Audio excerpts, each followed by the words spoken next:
Did you know that some of the mathematics governing infinity was not discovered in Cambridge or Oxford, but by a self-taught Indian from a small South Indian town? That results, still attributed to Western mathematical modernity, were written down years earlier by a clerk with no degree, no institutional backing, and no formal proofs.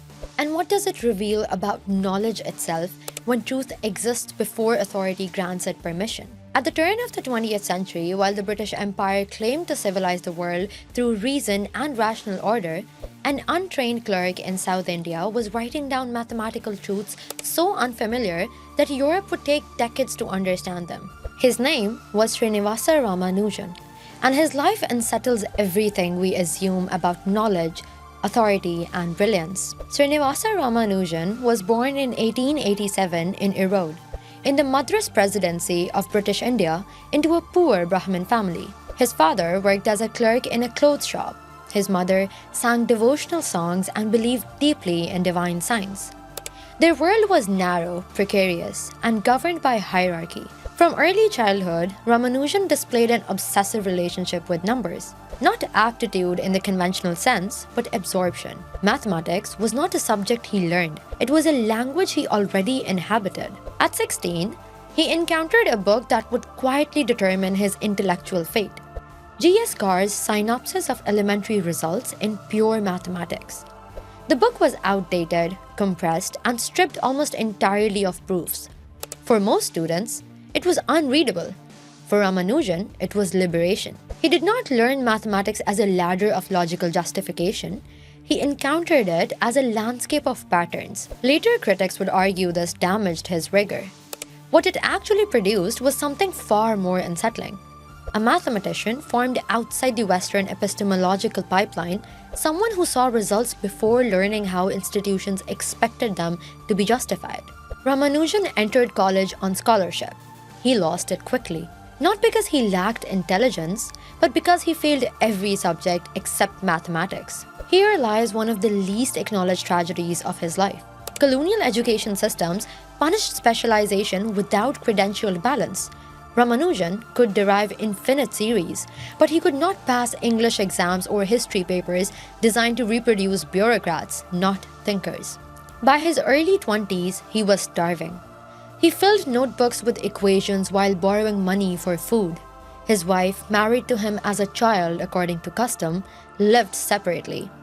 His mother prayed to the goddess Namagiri, believing her son was chosen. Ramanujan himself later wrote, "An equation has no meaning for me unless it expresses a thought of God."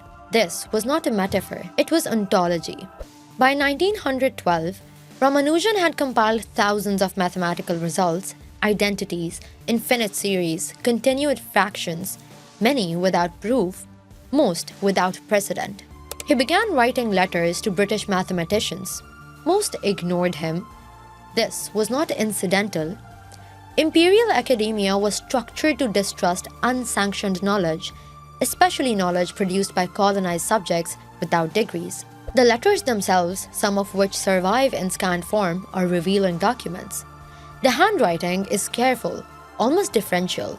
The tone is restrained, but unashamed. He does not ask to be taught, he asks to be seen. One such letter eventually reached G.H. Hardy at Cambridge. Hardy later recalled, "They defeated me completely. I had never seen anything in the least like them before." Hardy understood immediately. This was not amateur confusion, this was either madness or pure genius. It was genius.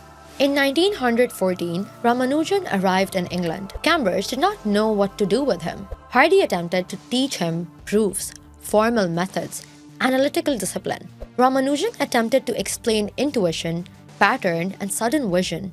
Their collaboration was not hierarchical, it was translational.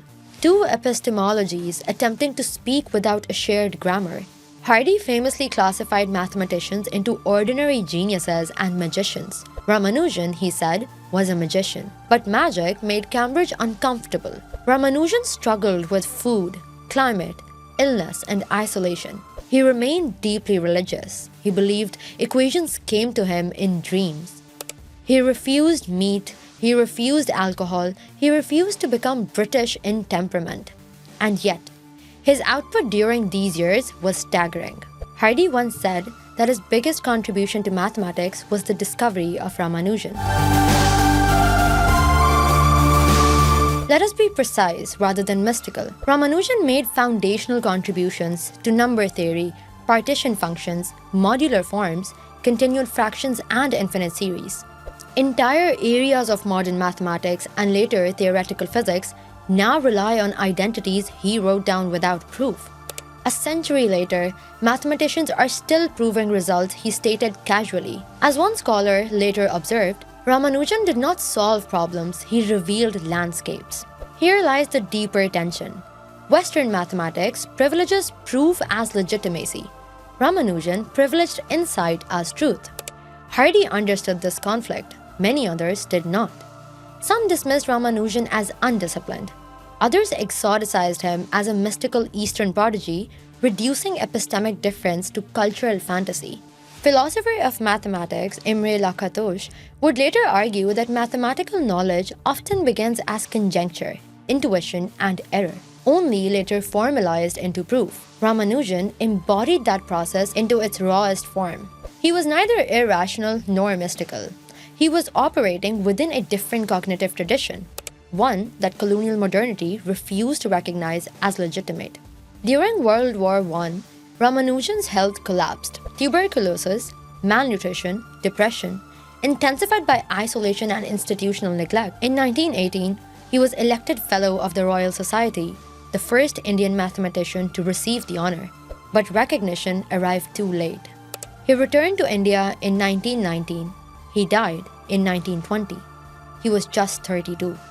Today, Ramanujan's work appears across contemporary mathematics and physics, in string theory, black hole entropy, mock modular forms, and quantum field theory. His intuition turned out not to be premature, but prophetic. He was a case study in epistemic injustice. Srinivasa Ramanujan did not struggle because he lacked brilliance. He struggled because systems are designed to recognize only familiar excellence. Today, India celebrates him as a national icon. The world reveres him as a mathematical saint. But the real lesson of Ramanujan is more unsettling. It is not that genius is rare, it is that recognition is political. And perhaps the most radical thing Ramanujan ever proved was this: truth does not wait for permission.